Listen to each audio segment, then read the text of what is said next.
Welcome to Cancer Talks, a podcast sharing stories of personal transformation and collective healing from people who've been touched by cancer. My name is Cheryl Buck, and I'll be guiding today's conversation. If you're listening on an iPhone, click the plus sign in the upper right corner to follow our show and get notified when a new episode is released. My guest today is Deborah Bellen. Deborah is a personal finance coach who helps people understand their emotional relationship to money.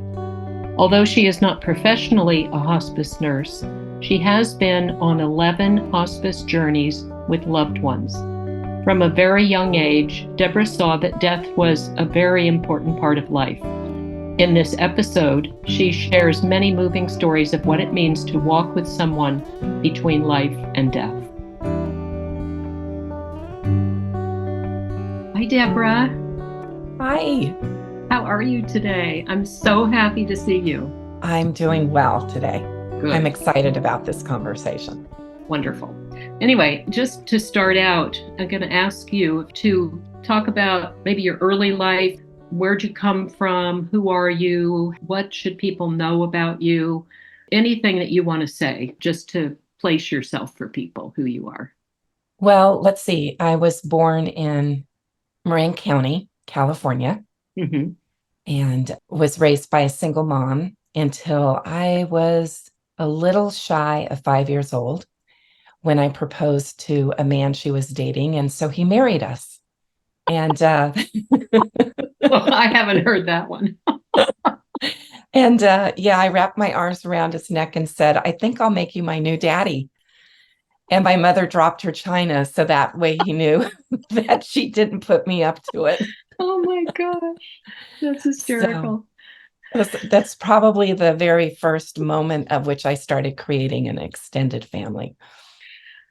Right. Yeah. Which is now huge. Ginormous. Huge. Yes. And you will ginormous. So I grew up in Marin, but I spent my summers with family in Iowa.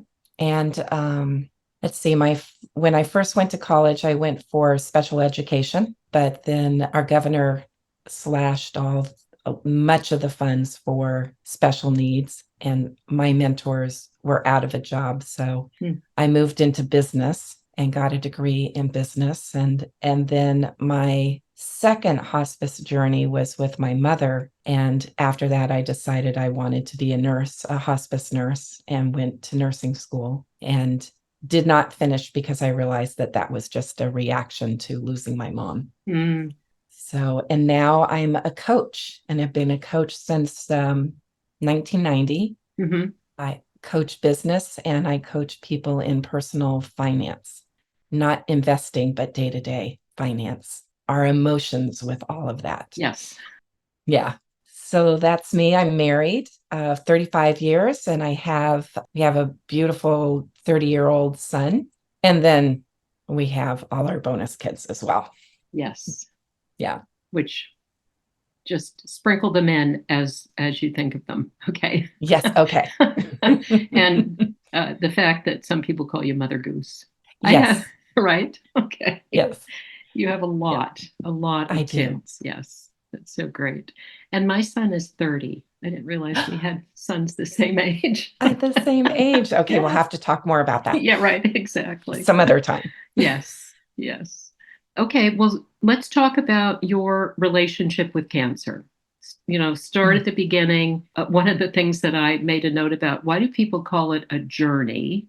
It's a good word, but in a way it's been overused at least in my life, although it is a journey. But maybe you could say why people call it a journey and what is your relationship with cancer? Was the first person your mom? No, the first person. So my father, out of military, but had 3 very dear friends, all of which I called uncles. My Uncle Jack, my Uncle John, and my other Uncle John. And my Uncle Jack lived very close to us, was married and had 2 kids, of which I was always there taking care of. And when I turned 10, shortly after 10, my Uncle Jack was diagnosed with cancer. So that was back in 1965. And my mother wasn't working at the time, and it was in the summertime. So my mom and I were the ones who took care of the kids and also took my uncle to his chemotherapy and other doctor's appointments. And it was a difficult, rough journey for him. And I could remember we were all together in the living room. You know, he was still doing pretty well. And he invited me to jump up on his lap, and he asked me if I would be willing to take care of his kids in his absence. Oh my gosh. How old were you then? 10. Yeah. Oh my gosh. And so, you know, I had already lost my grandmother at that point and had a very, I don't know how I had this understanding of death, but I did. I didn't like it. I didn't like the loss, but I also knew somewhere in my core that it was a part of life and always found my way to honor it. And so my Uncle Jack's kids and I are still very close. Oh my gosh. Wow. Yeah. So that was your first introduction to cancer. Yes. Uh-huh. Yeah. So then you've had many people with cancer. What's your relationship with cancer? What do you think? Not that it is. I mean, that's a whole nother interview, if you ask me. But does it scare you? Oh, Do you take it in stride? yeah, there's that gut punch when you first hear of a diagnosis. Yeah, good point. And when I first hear a diagnosis, I think I go into two modes. You know, if it's a family member, that really is my role to help and support. I go into a mode of how can I be helpful? How can I listen to what they really need? Help them by listening to them talk through their own fears and disappointment and challenges, and also navigating the medical part of it, working in partnerships with the different medical teams and help it weave all the different pieces together so nothing really gets dropped out. Yeah. Fearful of it. I've been on 11 hospice journeys with family members, or actually they're all family members. One friend who didn't have family, but I would say that I know at least that many people who are still on this planet who were diagnosed with cancer and are in remission. So I always know that it can go in a positive way. Yeah. That everybody involved, not just the patient, but everybody involved has something to learn during that time of uncertainty. So true. Well, let's talk about your experience with hospice, which has been a huge part of your life. The first person I hospiced was my mom. Yeah. Yeah. And did you know you were doing hospice? No, there was not a word for what you were doing. You were just doing what came naturally to you. Yes. And what did that look like then with your mom? Well, it started with being in the hospital and I did some research. The doctor wanted to put her into convalescent home. I helped my mom take care of my aunt who had multiple sclerosis and my grandfather who had dementia in a convalescent home. And I had made up that I did not want my mom in a convalescent home. And my mother and I took care of my uncle who had cancer. Although hospice didn't exist in Marin County at that time, we did it. So I couldn't figure out why I couldn't do that. And I did some research and somebody told me about hospice. I reached out to Hospice of Marin, which is, I think, now called Hospice by the Bay. And I told the doctor that that's what I wanted to do. And he said no. Oh. He would not release her. Oh my gosh. So I'm in tears in the hallway at the hospital, and our general med doctor walks by and stops and said, "What is going on?" Because he knew me very well. And I wasn't a crier. So I told him, and he turned around and he went to the doctor and had him agree to release my mom to me in Oh, hospice. that's so Yeah. interesting. And that was one of those hospice experiences where I knew in that moment there was nothing more to do for my mom. So this was hospice for end of life. Hmm. And that's basically what hospice did back then. And we got to bring my mother home. Hmm. I was at that time, I retired from the corporate world and had a daycare in my home Mm. because I was planning on my own family and I wanted to be an at home mom. Uh-huh. And all the parents agreed that their kids could still come, even though my mom was there. Oh my gosh. So not only did I get to learn, but the kids got to learn. Yes. Oh my gosh. It was very sweet. They loved it. Every time we'd come home from the park and come in the house, my mother would just beam and light up Oh, when she heard the children's voices. yes. So it was really healing for all of us. Oh, that's amazing. I And, didn't know that. and they all called her grandma. Oh, sweet. They already knew her. So yeah, Yeah. they all called her grandma. Yeah. Was she in the bedroom or was she in the living She, room or we with the had kids? one of the spare bedrooms, we turned it into her room, Uh-huh. which had a beautiful peach tree outside the window. Oh, And at nice. that time, hospice nurses would stay with you Uh-huh. quite a bit. So I had my grandparents, my grandfather and his wife in one bedroom, and my mom in the other bedroom, and the hospice nurses. And I'm not sure how long it took, but it wasn't very long Yeah. Were before your she passed. grandmother, your grandfather, was he also in hospice or he was visiting? He Okay. was visiting. Yeah. Okay. And Yeah. was that your mom's father? Yes. Oh, Yeah. sweet. So they all got to be there. Yeah. Wow. And so a hospice nurse would come in periodically. How did you know what to do? I mean, was it just intuitive for you? Which I'm guessing it probably It was. was yes and no. Because, Hmm. like I said, we took care of my uncle. We also took care of my aunt and my grandfather, even though they were in convalescent care. My uncle Jack, who we first took care of, the family took care of his grandfather Hmm. at home. So there are parts of it that were intuitive to me. Hmm. And I have to say, though, the hospice nurses were amazing Mm. and they were very respectful and helpful and guided us when they saw that there was need to be guided, Hmm. but in a very respectful way. And that was not too long after hospice opened up in Marin. And I think Marin Hospice is the second oldest hospice in the United States. Oh, interesting. And so we worked with them and they stayed. Hmm. And we also had a paid nurse that would stay at night so the rest of Hmm. us could sleep. Hmm. Was your mom conscious? She No, didn't wasn't was she eating? No. she wasn't eating and she wasn't verbal, Uh-huh. but she was conscious, like she'd light up when the kids came into the house. Oh.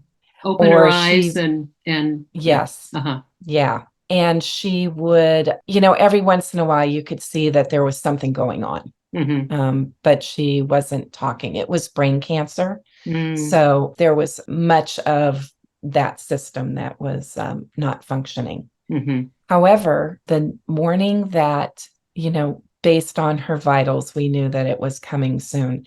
I was in the room, the hospice nurse was there, and we were talking. And I made a comment. I had just gone through a really difficult divorce. And I made a comment that I was going to be, how did I say it? That I was going to make my decisions for my life and I wasn't going to be run by a man's decisions for my Hmm. life. And at that moment, my mom crossed her arms and passed away. Oh my God. She knew you'd be okay. She knew I'd be okay. Go, mom. Oh Yes. my gosh. That is so And sweet and so funny. the message was loud and clear. Yes, definitely. She didn't need to Definitely. be verbal. Yeah, right. Exactly. Yeah. How long was Yeah. she at your home then? I think it was about 3.5 weeks. Uh-huh. Yeah. Yeah. So here's something I'm curious about. I'd love to hear, well, one thing, kind of the history of hospice. It's got an interesting history, but also what happens? I know that there are stages in the dying process, and you probably know what they are, but what did you see in your mom? Was it clear to you that she had maybe, a day or a few hours to Mm. live, like when you get to that point? What's that like? Well, because you have nurses, they're taking all the vitals and they're Mm, listening to their breathing and they know the signs. uh-huh. So they could tell you, I mean, they can't tell you how long the person's going to live, but Hmm. they share along the way the different stages. Mm, But you can see it. And there's a place where I feel that I've watched each person I've been with wrestle with their life and mm, come to completion mm. about their life. So I say wrestle with, but usually it's, well, my father put it this way. I checked in on him and I said, "Is there anything I can do for you?" And he said, "No, there's only room for me in here." Oh, wow. Wow. And he said, "And this is what I have to come to terms with." Oh my And he gosh. wasn't talking about coming to terms with dying from cancer. He was talking about coming to terms with his life. Oh my goodness. And I think from my own experience, I've only seen that happen while they were also on medication Hmm. for comfort care. So whether it be morphine or low doses, but have some kind of medicine in them as well.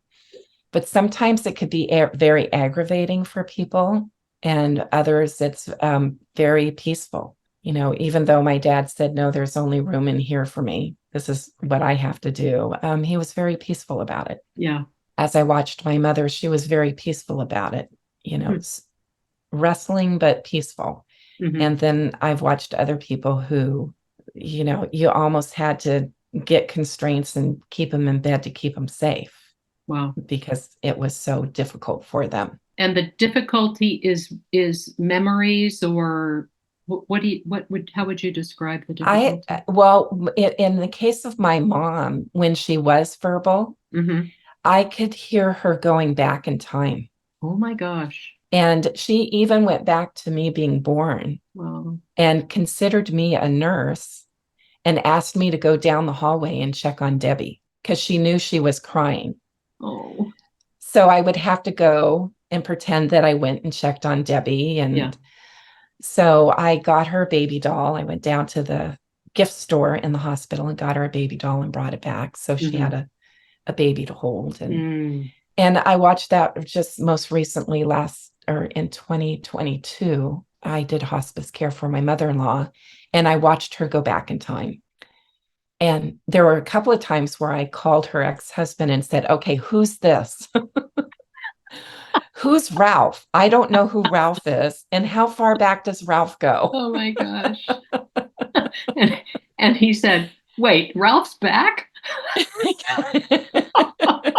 I got rid of that guy. But we saw her go through the birth of her second born, Oh my and then gosh. Ralph came into the picture. And then we saw her go through the birth of her firstborn, who is my husband. So you can almost watch them go back in time. Mm. At least that's my experience. Yeah. And relive their life. And what the purpose of that is, I don't know, but Mm-hmm. it could be quite beautiful Yeah. as long as you know what's going on and you can be playful with it. That's right. And you're not scared. Right, Yeah. exactly. Yeah. And that's for me that the hospice nurses are amazing Uh-huh. at creating it a safe and beautiful space. Yes. Yeah, very skilled. They're there not just for the patient, they're there for the whole family. Yeah. Wow. Oh, that makes me cry. They are angels. They They are. are. Yeah. Yeah. So I have this question about fear of dying. Hmm. Did the people that you've seen, including your mom, have any fear when they were, in hospice, when they were on their way? Hmm. out, or whatever the expression is. Did they? Yes. They did. Uh-huh. Yeah. And was it related to certain events in their life? I think that, not being an expert, but from my experience in watching, sometimes it would be related to a particular event, Mm-hmm. but mostly the fear of dying occurred when they were in present time. Hmm. And in every case, that fear got resolved somehow. Hmm. I haven't ever been with anybody who had a long length of time. No, one of my uncles had a long length of time, and he did a lot of work to get to the point where he was accepting of his death. And an attorney, so he asked a lot of questions of all the medical people of what it was going to feel like, what it was going to look like. And he did everything he needed to do to be okay with that. Mm-hmm. Yeah.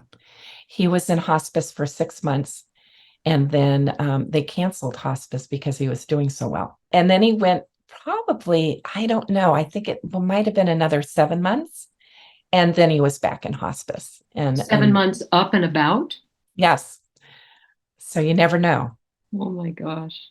So I have this question that I've been just in my reading, my fascination with all of life and death, and that it's common for people who are dying to see their deceased family, relatives, friends. Oh, you're smiling. So tell me.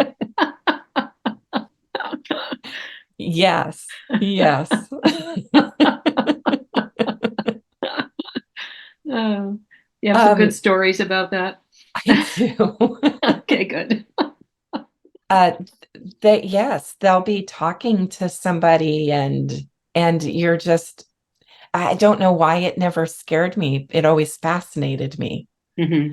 instead of scare me. Well, And but there wasn't anybody there. And my mother-in-law, my most recent person to be with, would say, "Why is that guy outside with that yellow rain jacket?" And we had a team of, I learned not to do this on my own. So we had a daytime caregiver and a nighttime caregiver. So, and then we had the hospice team coming in and out. So we were always getting up and looking and trying to figure out what she was looking at. And I would always look to see if there was like a reflection or something that made them think, but there wasn't. And there were people that came along, and they weren't people she knew. mm, And the hospice nurse for my mother-in-law happened to be the wife of one of my bonus kids, hmm, my oldest bonus kid. hmm. I have 7 bonus kids. Okay, I'm going to And ask about that, but and so I refer to her as my daughter-in-law, uh-huh. but she has no relation to my mother-in-law. And No. and she's just amazing. But we were talking, and she said, what I'm noticing with my current group of patients is that there's a theme going on. And because I was sharing with her something that Esther had said. And the theme that was going on is that they were all going to take an airplane ride Uh-huh. somewhere, and that they were gathering their things to get ready for this airplane ride. So I had to go get cash for my mother-in-law, and she had it in the pocket of her little robe. And Oh. then she, with one of the caregivers, she went shopping. So they went shopping, and she bought a clock, Hmm. and she bought something else for herself. And then she started talking about the plane. And I called my daughter-in-law and said, okay, how do I make sure she doesn't miss the plane? Oh. Wait, and all this is happening while she's lying Yeah, down. Okay, got it. yeah, yeah. So, Oh. and this is happening in between those times of going back in life and Hmm. revisiting the events of her life. Mm. But I said, we don't want her to miss the plane. Was there an So, answer to that question? well, no, there wasn't an answer. She knew me, and Yeah, she right. knows my humor. And she says, I don't know. We'll have to figure that one out. But I'm sure there'll be another plane. That's right. So I was up in my Oh. office, and I was working. So I was on a Zoom call with one of my clients, and I got a text message, and all my clients knew what was going on. So they didn't mind if I got interrupted by a text. And I looked, and I just started cracking up. And this client, I just did, well, I adore all my clients, but this one I've been with for many, many, many years. And she said, what happened? And I said, she just bought her plane ticket.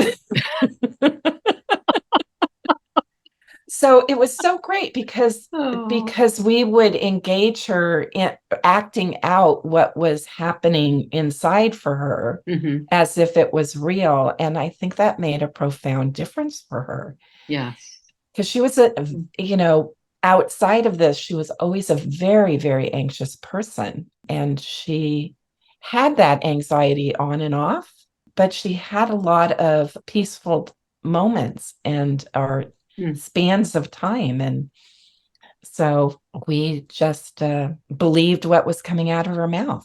Oh, it's fascinating. It is. I'm fascinated. I just have to say this, tell this one story about my dad, which Mhm. he was in, I don't know what they call it. The place he lived, he and my mom lived, had a place that you could go if you were sick, and then they had a place to go if you were sicker than that and dying. Mhm. So he was in the third place, and he wasn't moving, he wasn't talking, nothing, he wasn't eating, he was just lying there. And it was a few days, I think. I can't remember exactly. And I went up to him and I whispered in his ear, Dad. And he was a Warren Buffett fan, big fan. And I whispered in his ear, Berkshire Hathaway just went up to $100,000 a share. And he almost sat up. And then for days, nothing. And then that. And then that was the end. Then he Yeah. didn't come back again. But I couldn't believe it. It was hysterical. I just loved that he had that one last really feeling good, because he Yes. he followed he followed Warren Buffett for many years. And that's very common. Really? That's Oh very my common to gosh. have a rally like that. Yeah. Really? Oh, I Yeah. didn't know that. Yeah. Wow. Wow. Yeah. Sometimes rallies last a long time, sometimes they don't. Oh, interesting. Yeah, this was Yeah. short. This was Yeah. short-lived, five Yeah. seconds or something. Anyway, I will never forget that. Um, That's great. well, I wonder, I don't think that you said that you've done 11 hospices, Yes. hospicing, whatever the word is. I have to look that up in the dictionary. Yes. I'm imagining that you have many stories and things that just, blew you away that happened. Can you share one or two of those experiences? Hmm. How do I pick? Okay. I would say the most profound moments for me personally Hmm. was my mom when I made the comment about I would be making my decisions for my life. Yes. And I did very well. I've been married for 35 years. I always grew up wanting to be a bride and a mommy. Uh-huh. And we had to work really hard. We're a family of adoption. So we had to work really hard to get me to mommyhood, but we did. And my husband to this day treats me like a bride. Oh, But there was something about her crossing her arms, yes. the coming to peace that made a profound impact on me. Yes. And then I would say the other one is my mother-in-law. And we loved each other, but she didn't like me. No. She did not like me. Oh God. Been there, done And that. Yeah. For yeah. me. Yeah. Okay. And I was really struggling. And one of the things that happens for my experience with cancer patients that are in the end of life period is they lose their filters. Mm-hmm. So they don't filter what they're saying. And so there were some pretty hurtful things that came out. Oh boy. My husband decided that he was going to take me to work in LA with him because we weren't at that right at the end of life stage.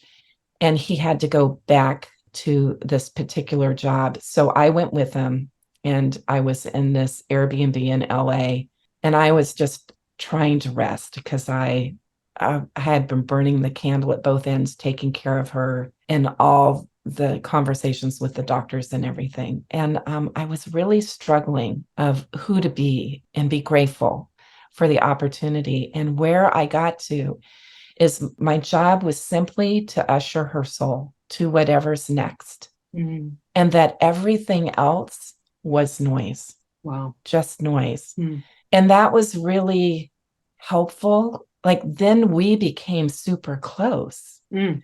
And I was there and she was kind with me, although she was mostly out of it, but she was kind with me. Mm-hmm. And she was very anxious that I was away. So she wanted me there. But that's carried forward for me is that I can now easily get to a place where if somebody's saying something about me that is hurtful and is inaccurate, I can go to, but that's just noise.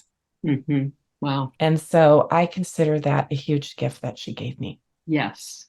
Yes. Wow. That's amazing. Well, I have this another question that I've been wondering about you, that what is it about this path that you're on? Chosen or not, each one, the 11 people. What is it that connects you or draws you to this beautiful, unbelievably exquisite service that you're doing for Mm-mm. people? Thank you. Thank Mm-hmm. you. I love relationship. Mm-hmm. It's the only thing that keeps me going, really. Mm-hmm. I was diagnosed to die before I turned 30. What? Yeah, and I'm 68. Oh my gosh. So, What happened? What was that about? it was a diagnosis that didn't, they hadn't yet had enough information to see that quality of life made a big difference as well. Mm-hmm. And I don't mean just diet and exercise, but just living your life fully. And then the blessing of Western medicine coming into play and giving them a different way of treating my autoimmune disease. So, and it's interesting because I never was really afraid, but I also was impacted by that. And for me, there's nothing sweeter in life than being in relationship with people. Mm-hmm. Through the good times and the hard times. Yes. There's just nothing better than that. And when a family member is going through hospice, especially because that happens in somebody's home, the family comes together Mm-hmm. and it's priceless. And all those things that we worry about kind of step aside. They don't go away, but they just step aside. Mm-hmm. And that there's a space that offers a lot of healing for those who are going to continue on. Mm-hmm. And I think because I'm not afraid of it, it's an easy place for me to step into Mm-hmm. and very welcomed by those who haven't had the experience. Mm-hmm. When it's your time to go, wherever that may be, do you have people lined up to hospice you through? We haven't finished the conversation yet, but we have had that conversation. Oh, that's too funny. Okay, good. Depending on what the circumstances are of me going, Mm-hmm. I live in California and I have the choice of ending my life at a particular time that I choose. Mm-hmm. And so that's on the consideration block for me. To go when you want to go. Wait, Yeah. I live in California too. I didn't know that. Yeah. I thought I I'll thought it was send you an Oregon. article. Okay, do. I thought it was just in California Oregon. too. Oh, wow. Yes. Yeah. Interesting. But it really depends on, I think what's most important for me, what's most important is what's going to best support my husband and my son Mm-hmm. and all my bonus kids. Right. So and my grandkids, because they'll be, older, and who knows how old they'll be. But I think about it. I do think about it. And I would enter hospice as early as possible. Having a daughter-in-law who's a hospice nurse and talking to as many hospice professionals that I have, it's much easier on the hospice team to have you start early versus wait until the end. What do you mean early? How do you know when to so go in? You're still up and you're still able to get around, and you're still able to drive, and you're still able to hold conversations, but start the relationship. Oh, interesting. And the thing about hospice nowadays, for example, I was talking about my uncle went 6 months and then he was out of hospice for 7.5 months and then back in. Hospice is not just for end of life. Hospice is also available in many different places for care to get you back on your feet. Oh, really? I didn't know that.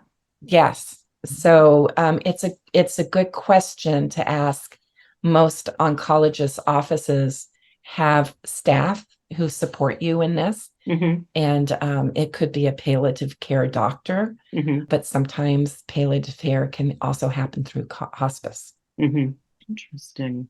So it depends, what's available and what the new frame of mind is. But most importantly for me, it's what does my family need? Yes. Yeah. So if you want to do the hospice early, like you're saying, I didn't know that, and I find that fascinating. And for myself, who do you talk to? So most of the offices, oncology offices, have a staff member or many that are there to help all the patients with resources. So, some staff members help you with the cost of drugs that aren't covered by your insurance and help you get special aid in those. And some are there to help you get linked to any organizations that provide support for cancer patients. And many of those and hospice are not just for end of life. Yeah. Interesting. Who knew? You knew. Okay. I did. I'm so glad. I learned something new. Many things actually today. Yeah. Well, this is great. Is there anything that you want to say as we close up here? Well, I'm so grateful to have this opportunity. I'm so grateful you took this opportunity. Yes. It's an opportunity that I didn't even know I wanted. Oh. So thank you. You're welcome. For highlighting that for me. Are you saying to be able to expand on hospice and to share about, and I hope that, for your listeners, it makes a difference for somebody. If you can just touch one person, that's worth it.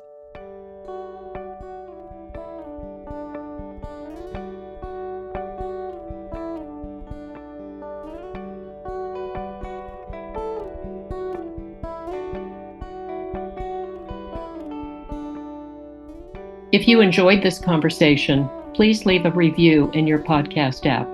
Cancer Talks is a platform for anyone who has been touched by cancer. Write to us at info@cancertalks.com if you have a story to share. If you're moved to donate, and we hope you are, please visit cancertalks.com/donate.